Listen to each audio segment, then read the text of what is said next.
Good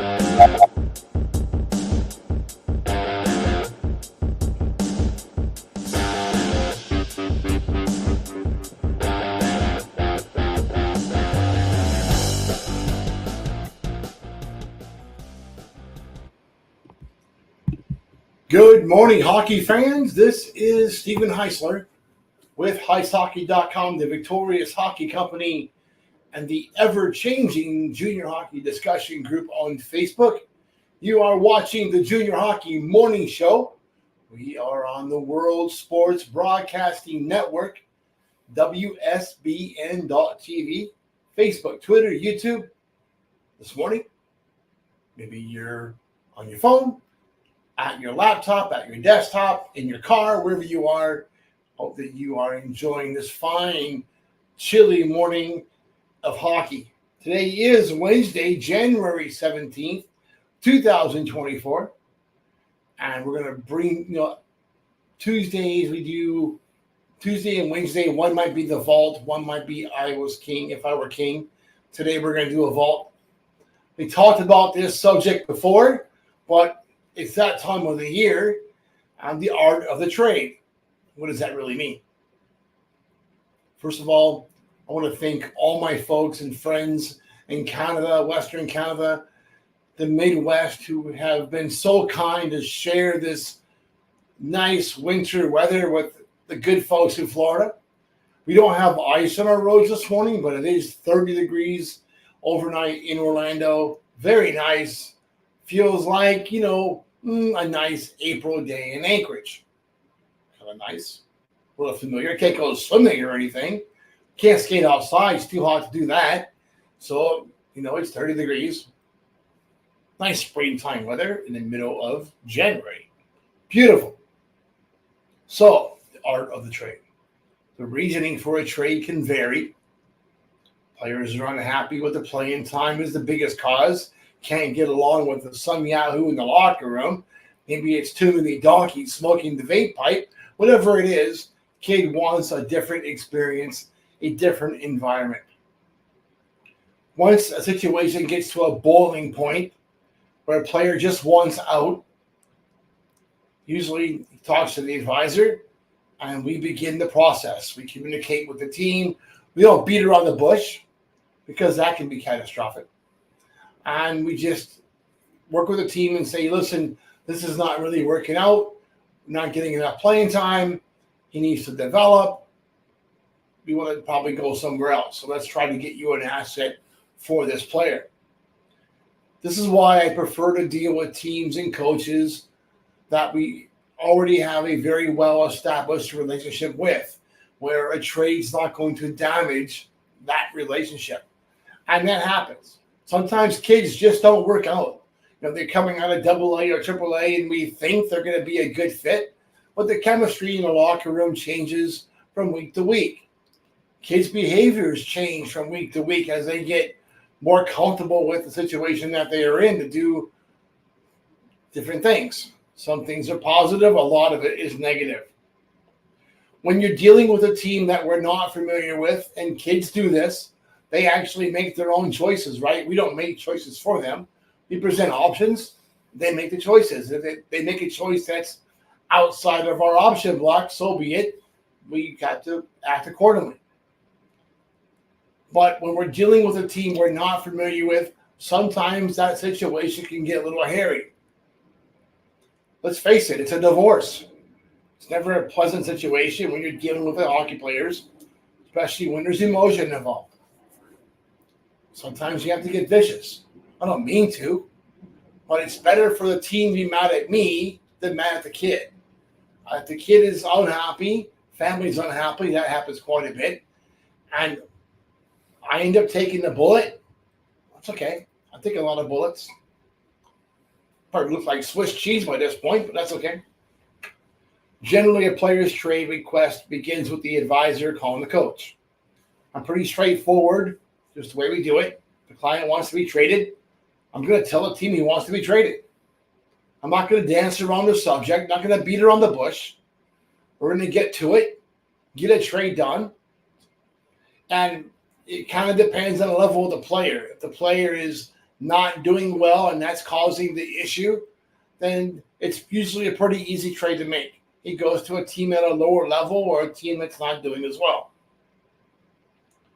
When a player is not responsive or engaging with management, it forces the organization to wonder what the player is thinking. The player is quiet. He tells his family he wants out, or his mom and dad want him to get out. Team doesn't believe it. The kid's not saying anything. Once again, here comes the big bad advisor having to do the dirty work. Once a trade request is made, the puck is really in the team's end of the ice. They get to facilitate the trade. A lot of times we can work behind the scenes and tell a team that we like for the kid to go to, watch the trade wire. Here's the value of this player, and it makes things go a little smoother. If a player is in his final year of eligibility, the leverage swings to the player. Teams want tenders. They want a future. So you'll see a lot of times where that trade will result in a tender or a draft pick somewhere down the line. Unless the team is willing to give up assets for a short-term playoff rental, most teams won't give up assets to acquire a player without some serious background intel that can keep the player the following season. So if a kid is a 19-year-old, the team he's getting traded to wants a shot at keeping him the following year. If he's too high end of a player, they know he's going to go somewhere else. Like if this year he's in 05 and he's getting traded to a 3HL team, there's no chance that player is going to be content, not one of my kids, going to be content with playing back at that same level of play. They all want to climb the ladder of development. I have to convince the team that his plan A is to play tier 2 for free.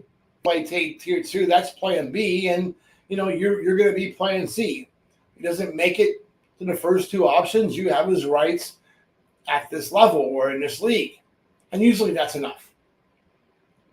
Some advisors take the executive's role into their own hands and evaluate what the market could be for a player. That's the case.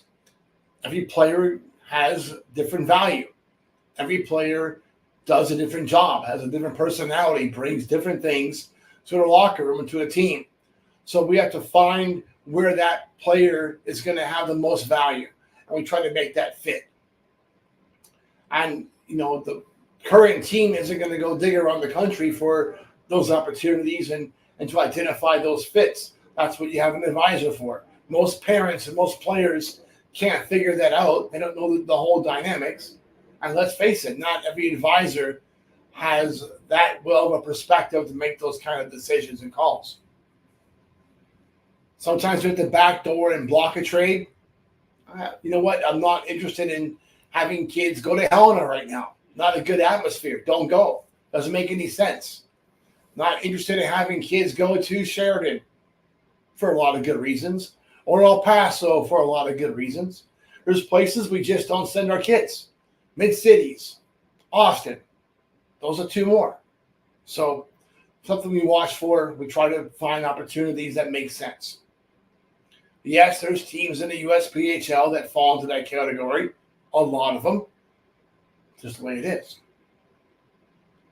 Using the threat of moving a player from unsanctioned hockey to sanctioned hockey, or from sanctioned hockey to unsanctioned hockey, is always on the table, and I don't even have to say it. They know, right? They know if a kid's a high enough prospect that there's probably going to be a number of teams from the other side of the fence that are willing to take a chance on that player. They can get him at no expense because there's no trades between non-sanctioned and sanctioned hockey. So be it. They don't really care. But that elephant is always in the room. We don't have to bring that up. Those coaches already know. So the cat and mouse game between the coach and the team and the player and I goes back and forth. And it's why it makes so much sense for us to work with teams and operators that already know the game, and we don't have to play a big battle with chess to get a trade done. See, the trade goes down. Teams don't want to be caught and trade for a kid that's not going to report. Every trade usually requires a player to report before the trade is executed or finalized. Other divorce agreements and trade requests are handled easily, and the sides hold no grudges after it goes down. When it's all said and done, hockey is a business, and the best way to handle business is to do business with your friends. There it is, my own art of the trade. Done this show or a version of the show last year, or how we do it almost every year around this time. Getting close to the end. There you go. So until tomorrow, you get Derek tomorrow, right? Hope that you enjoy your morning coffee and have a great day in hockey.